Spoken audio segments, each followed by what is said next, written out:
What is going on, everyone? And in this video, I'll be giving you my UFC Vegas 69 main card predictions for the upcoming event taking place this Saturday, February 18, 2023, out of the UFC Apex. Andrade versus Blanchfield being a short notice fight. I think one hell of a fight for Blanchfield to take on short notice.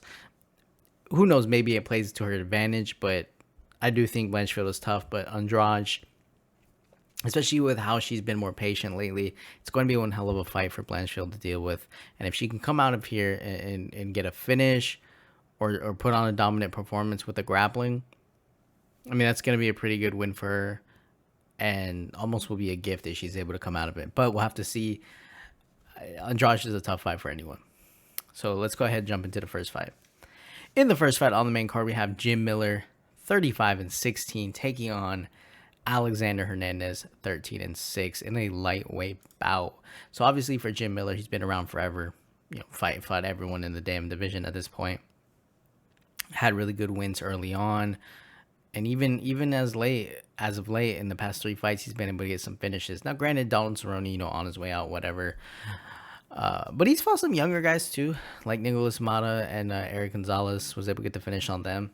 I think his grappling opens up his striking, and so he's able to go to the body. And he can land some pretty good shots as well. I mean, he's dangerous with the grappling, and then I think a lot of guys will focus too much on that, and they'll start getting pieced up by him because he has a pretty good left hand, really good body kicks as well.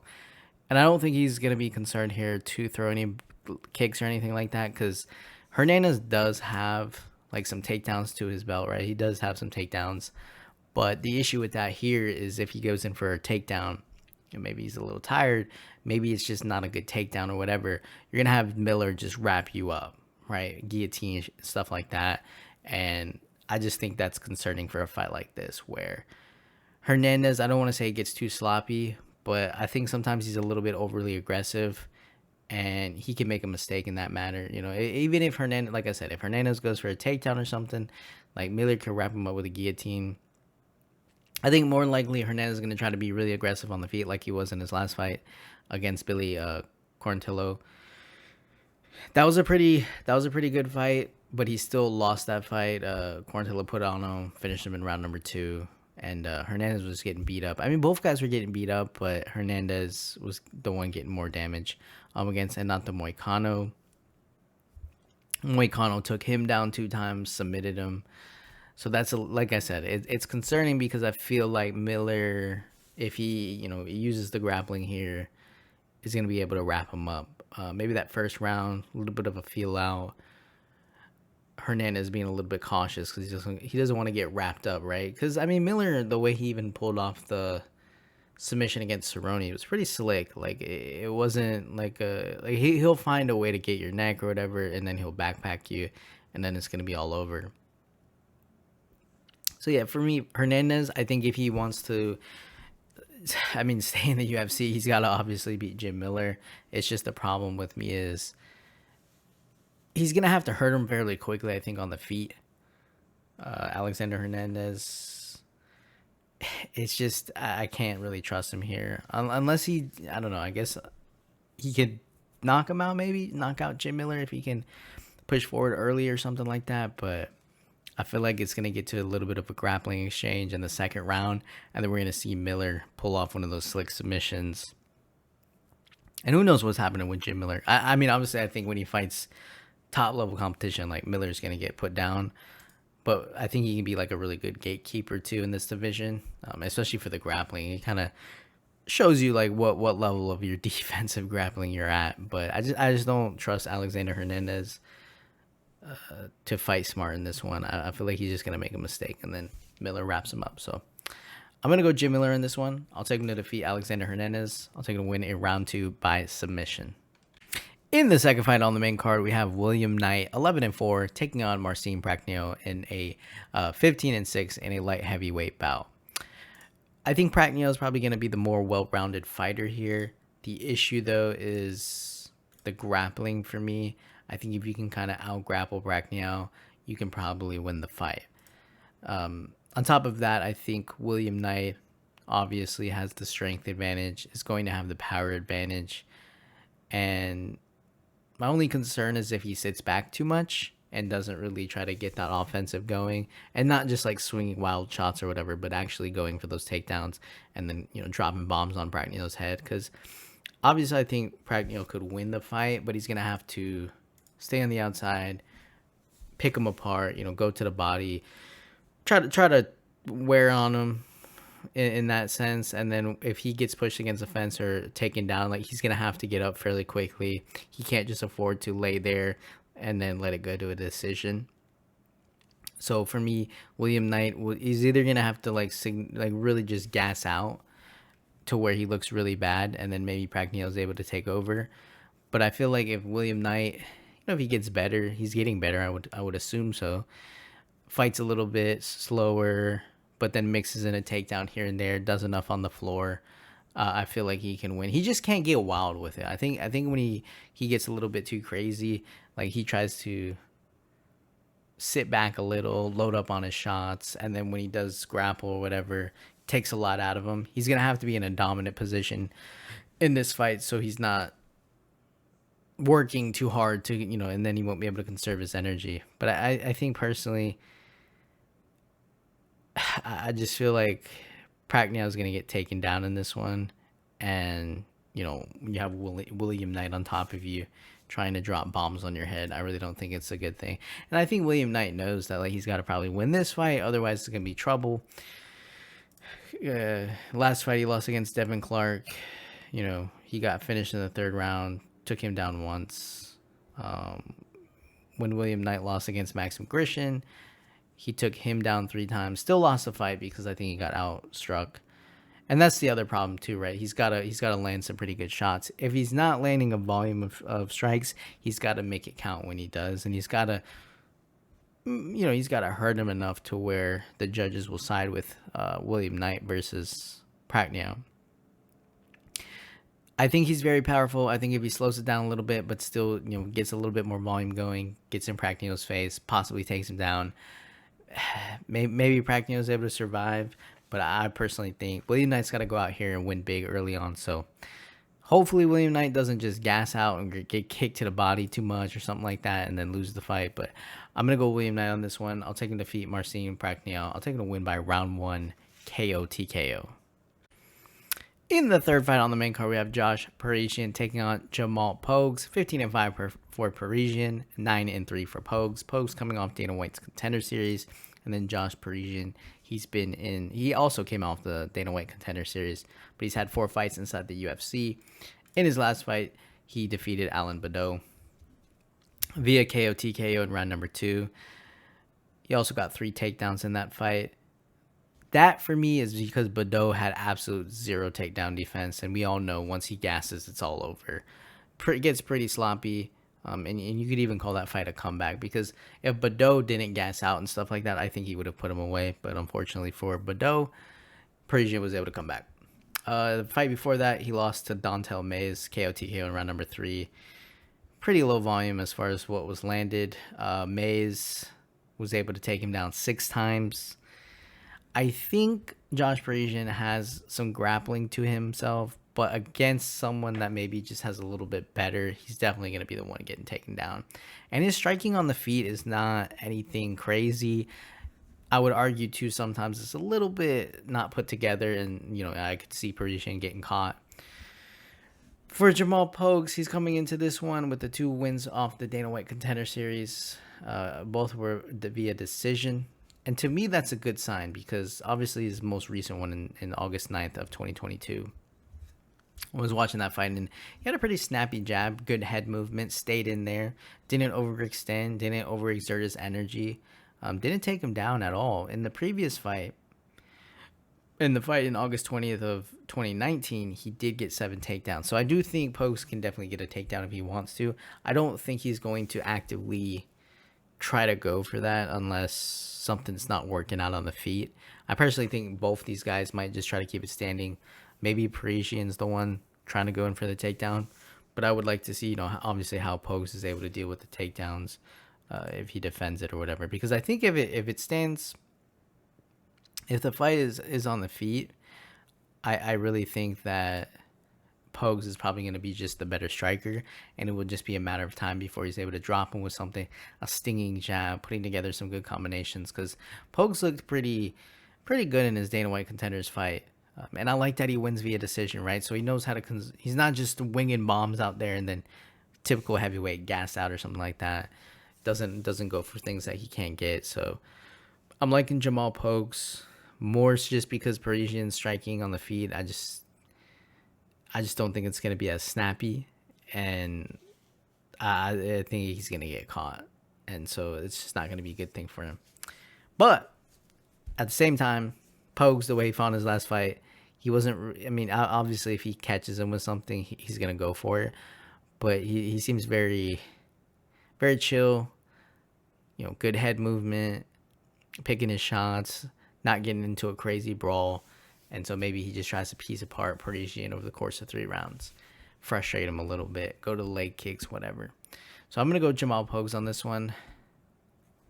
Maybe Pogues is able to finish him, but Parisian's pretty tough, I guess. So I'm going to go Jamal Pogues to defeat Josh Parisian. I'll take a win by a decision. In the co-main event of the evening, we have Jordan Wright, 12-4 in 1 no contest, taking on Zach Pauga, 6-1 for Pauga. Jordan Wright needs to win this fight, or it's just not looking good for him, and especially because his last 3 fights were all he lost via finish. Kind of just gives the fight away, gets a little bit too crazy, gasses out, and then he doesn't have the volume, let alone the fight IQ, I guess you could say, to not be able to finish. He doesn't finish the fight when he exerts all his energy, and then so the guy comes back and beats his ass or whatever. Because even against Dusko Todorovic, he got 3 takedowns, but wasn't really able to do anything with it, and then he got KO'd. And then he submitted the previous fight and then KO'd again. He beat Jamie Pickett by KO TKO via knee. Lost to Joaquin Buckley, KO TKO. He literally either wins by finish or he's going to get finished. And that's just super sketchy. For Pauga, he got caught in his last fight against Usman's brother. That was unfortunate. Muhammad Usman, unfortunately, because I felt like Pauga was, he defended the takedown initially, and he was looking pretty fast on his feet, going for the leg case, whatnot, and then he just got caught with that check hook, and then got absolutely destroyed on the floor. So I think he just got caught, man, because his takedown defense is pretty good. And I think his takedown defense, even if he gets taken down, I guess you could say, he's going to pop right back up, at least early on. And I just think, Wright's going to have to do a lot to hold him down. And if Pauga's popping back up, he's going to probably try to go after him on the feet. That's the thing about Pauga, too, for even light heavyweight. He's pretty fast on his feet. And I think I don't want to say he's going to try to be careful here, but I do think I actually think he might be the opposite, right? I think he might try to take advantage of Wright being a little bit too comfortable trying to look for those takedowns, maybe catch him with an uppercut coming in, or when they break, pretty much be the aggressor, go after him. But yeah, I think the plan here is for Pogo to defend a takedown, let Wright tire himself out a little bit, let him get a little bit sloppy, and then try to put him away. So yeah, I don't really look at the loss against Usman as anything too far. In my opinion, it's he just got caught. I don't really think it's a good. I think Pauga is probably a really good fighter, and Wright, yeah, he could go out here and get the finish, but I just don't see it happening. I think Wright's gonna be gas out, and then that's when Pauga's gonna take over, because Pauga's pretty light. He just looks like one of these guys who's fighting at the heavier weight class, but he's not moving around like that, and he's cautious with his shot selection. He's not brawling with anyone, and outside of getting caught, like I said, I feel like I don't see Wright slowing the fight down and getting some takedown. He's gonna gas out, and I think Pauga's gonna have pretty good takedown defense. So we'll see what happens. But I'm going to go Zach Pauga on this one. Let's say, yeah, let's say a classic Jordan Wright gets a little bit too careless, starts to gas out because Pauga defended a takedown, and then we see in the second round and put him away. So I'm gonna go Zach Pauga to defeat Jordan Wright. I'll take the win by round 2, KO TKO. In the main event of the evening, we have Jéssica Andrade taking on Erin Blanchfield in a women's flyweight bout. 10-1 for Blanchfield, and then 24-9 for Andrade. I mean, I really don't know what to say about this one, because when you see what Andrade has been able to do in his past like couple fights, slowing the fight down, not getting so crazy with it. I mean, she still has those bursts where she's looks a little bit too wild, throwing those hooks with her head just out there ready to be hit. But she's so like patient now and everything else that she can still mix that in. It's just not, she's not chasing her opponent around the cage just like that. And then obviously Andrade being very strong, she can probably handle herself in the grappling. And if it's not offensively, maybe it's defensively. And I think she could probably get back up. It's just the way she cuts off the octagon and just is able to rip the shots to the body. I mean, she literally just destroyed Lauren Murphy. 231 significant strikes landed to Lauren Murphy's 100. Before that, she defeated Amanda Lemos by arm triangle, standing arm triangle. Against Cynthia Calvillo, she KO TKO'd her. Lost to Valentina Shevchenko, but she's one of those fighters where like she fights the top. She doesn't win. And so I really wouldn't count her out. I mean, even against Rose Namajunas, she went split, and then she dropped her on her head that one time, killed her. Against Caitlin Chukagian, the decision queen, she was able to get the KO TKO. So very, very strong, just dominant, not someone that you want to be. It's just going to be a lot to deal with, in my opinion. And on top of that, I think Andrade has solid takedown defense. So for someone like Blanchfield, who might look to that when things get a little bit crazy on the feet, I mean, Blanchfield's really going to have to take it to her and dominate her. Because even on the feet, I mean, I know Blanchfield's pretty technical on the feet. I don't think she fights too crazy. That's the only thing I can say though for Blanchfield, is maybe she's able to take advantage of Andrade in one of those moments where she's throwing those wild hooks, and then is able to catch her with something and then go in for a takedown. That's my thing that I could see. But even then, it's like, she's had 2 wins by decision, 2 wins by submission. And, Molly McMahon had absolutely nothing for her grappling. Aldrich, but look at what happened to Aldrich, right? She's not in the UFC anymore. Had some losses, and Aldrich, I wouldn't say Aldrich ever fought anyone in the top, at least inside the UFC. So, I mean, it's just different. Like, you can fight some of these girls that like Courtney Casey, or like even Aldrich, I guess, and then Caitlin Chukagian. You can fight some of these fighters, but they're so, I feel like they just know how to win decisions. And then you fight someone like Andrade or Shevchenko, who's not just known for getting decisions. And then you run into someone who also is going to try to finish the fight. And then it's like running into a truck, right? You kind of, ooh, I can take this person down. But maybe she does. I mean, that's really what it depends. If Blanchfield can, just throw around Andrade on the floor, then obviously it's like, oh shit, like, she's in it. But if that doesn't happen, unless Blanchfield can take advantage of Andrade getting too aggressive. But with how Andrade has been fighting, I feel like it's just perfect, right? It's controlled aggression, picking her shots, slamming those leg kicks, having the strength too to grapple, probably in this one defensively grapple, and pop back up. I mean, Blanchfield would have to tire her out too, so take her down, make her get back up, a lot of up against the fence stuff.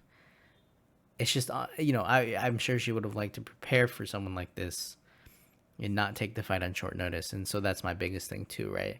And Andrade is taking it on short notice too, but I mean, Andrade has been fighting people. I mean, she just took out Lauren Murphy. So, and I understand that she defeated Molly McMahon, Blanchfield, by submission in round number 1, but like, that was just, I mean, if you would have known McMahon wasn't going to be able to hang with that kind of grappling, it might have just, that would have been an easy fight. And at this point, I think Andrade probably would have taken her out too. Probably just took her down and just started dropping bombs on her head. I mean, what was she going to do?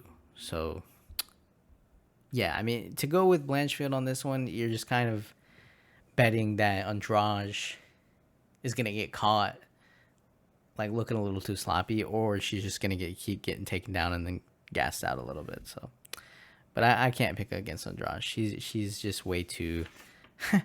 she's way too powerful, way too dominant, and with how she's being more patient, I think it just adds to all that, makes it even cleaner. So I'm going to go Jéssica Andrade on this one. Now, I will say this, though. Blanchfield, this is probably her toughest fight, but she's pretty tough. Does she get destroyed here? 5 rounds? I mean, that's really the question, right? Is whether or not, like, if Andrade does win, does she put Blanchfield away? Because I do think Blanchfield looked pretty tough. So it's one of those. And on top of that, what is it?